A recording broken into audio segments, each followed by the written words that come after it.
excellent. We're doing excellent. That's a form of masking.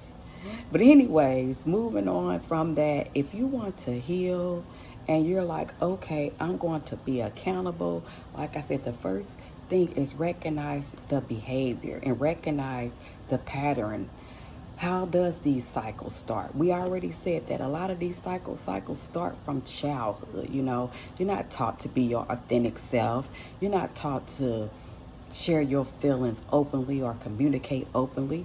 And then, you know, what beliefs are you taught? You're taught to don't speak out of place. Number one, or if you're doing something wrong. A lot of people are taught that way, not everybody.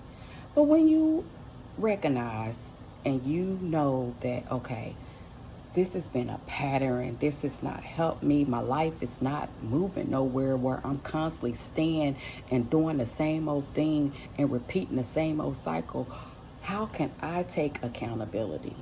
And taking accountability without blaming yourself versus blaming yourself. You know, Accountability is responsibility. Blaming is like making yourself feel guilty about a situation. Don't feel guilty about anything, because here's the thing. A lot of the times when these cycles have came on, it's been no fault to you. And they didn't come on overnight. And God forbid, they're not going to leave overnight. It takes time. This is something that could be embedded in a DNA and just passed down and passed down. So it takes more of accountability and self-responsibility without blaming. What does healthy accountability look like to you, in your life? How are you going to take healthy accountability without blaming? What are the things that you can do? Some of the things you can think of to take healthy accountability without blaming yourself.